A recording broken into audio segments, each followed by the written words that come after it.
Well, now it's time to China.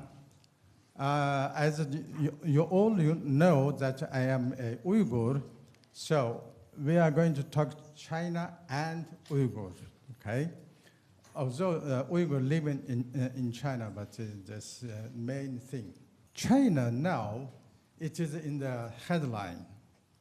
And there are so many different views about China. Some says, well, China is a big superpower.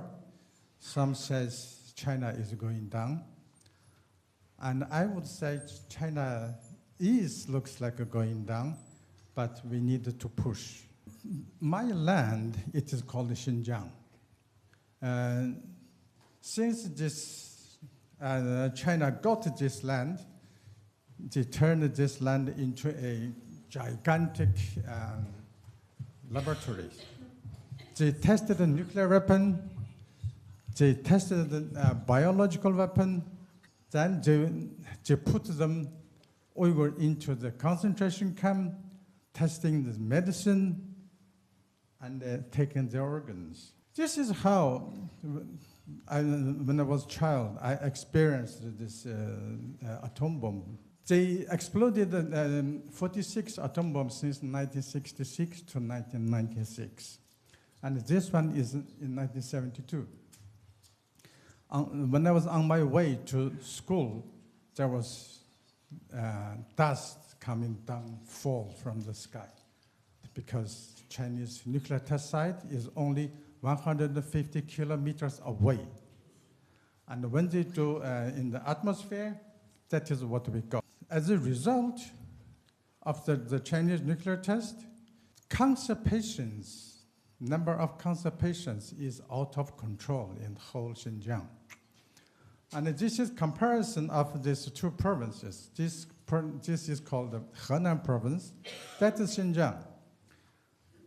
And there's tumor hospital in Henan. Both, they had 500 beds in 1997. And in 2008, the Henan is increased to less than 1,000, but Xinjiang one, 2,000-bedded tumor hospital. And think again, because population in Xinjiang only 25 million. Here is 100 million. That tells you the number of cancer patients. And this issue has never been addressed, and the cancer patient is out of control. This is when I was in Taiwan and giving lecture tour. And I found this sign very useful to find my way. But what about if you see sign like this? This is Chinese, this is Uyghur language. Okay, this is Chinese, this is English. Special passenger human organ transport channel. This is a sign put on the floor at the airport. Where is this airport? Urumqi. Where is Urumqi? Capital city of Xinjiang. So when you see sign like this, you immediately understood this city is exporting human organs. Does this city has a very advanced technology to produce organs?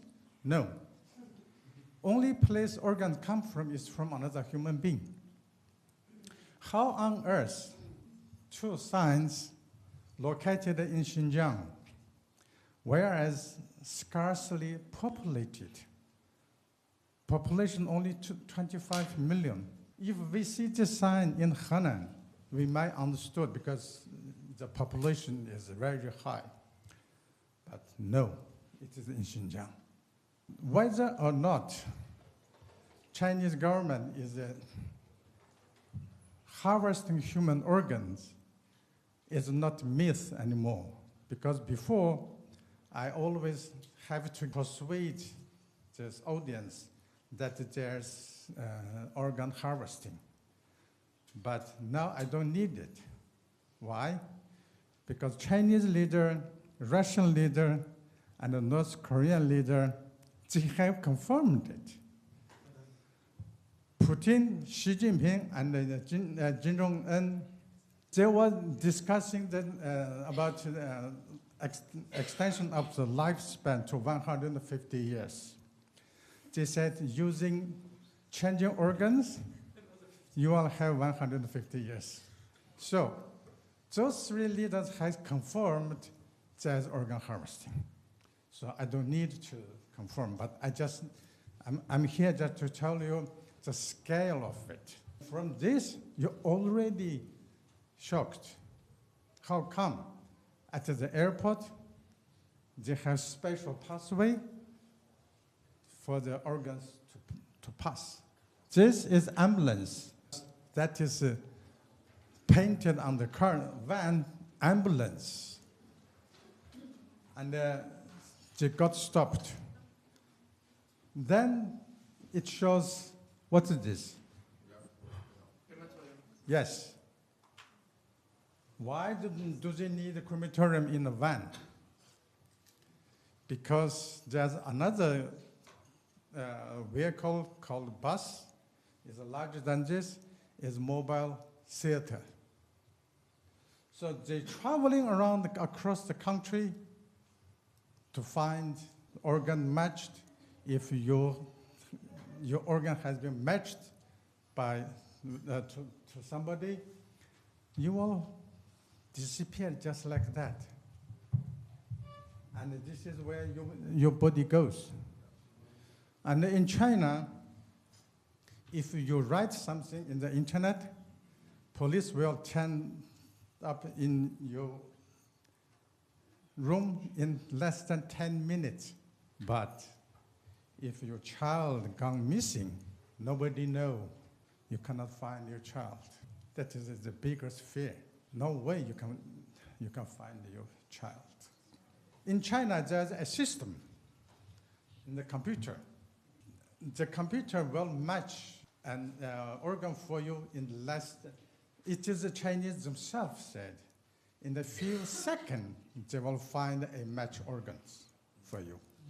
If you submit your sample of your blood, and you say you want a kidney, let us say, then after they tested your blood, that computer will tell you, for example, in Urumqi railway station, railway hospital, there's a doctor called Enver Tohti. He's matched with you. Is that quick. And what will happen to me? I will be accused as terrorist. I will be accused as who knows, because they have a lot of accusation, even you do not imagine. Then I will disappear. Then my organ will be taken away. We have problem is that we don't have that victim of organ harvesting.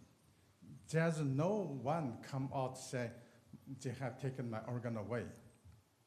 Why we don't have such people? Because they don't want you to be alive to get out. No way. You have to be dead. And your body has to be burned. Yeah. Chinese Minister of Health during one People's Congress, just like Parliament in the West, say, you should be grateful to the Communist Party if you are still alive. Here, this is a page copy from a magazine that is called Yunnan Medicine. It was 2008. This is an article written by 6 surgeons. They are reporting to you how they successfully carried out organ transplantation. If this is a kidney transplantation, I don't have any comments, because I can sell 1 kidney and take money and go. This is not. This is heart and the lungs combined transplantation. This article, for the not medically trained eye, you don't see anything wrong. But for the medical trained eye, you see, you will pick up what is wrong. Look, here it said, surgical technique after donor had been brought into the operation theater. Anesthesia and intubation were conducted according to the standard procedure. What does this tell you? This donor needed anesthesia, and this donor needed intubation. That tells you the donor is alive. Next page, they say transplantation was successful, and the recipient has been recovered. They didn't tell you what happened to the donor, because donor only had one set of heart and the lungs, and he was alive when he entered this theater.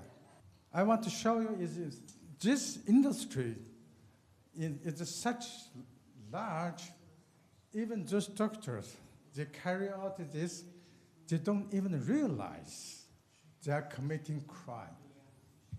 And they published this article in a medical journal 2008, and it's openly published. That is to say, they are admitting doctors are killing patients inside the theater. Doctors admitting with a kind of pride, say, look, I have done this. That is China and the Communist Party. There's so many things can be said. And now, apart from this Chinese political turmoil and the economic downfall, Chinese people, they worry the most is if the child come back from the school. There are so many children gone missing, and this number is growing and growing and growing. Thank you very much.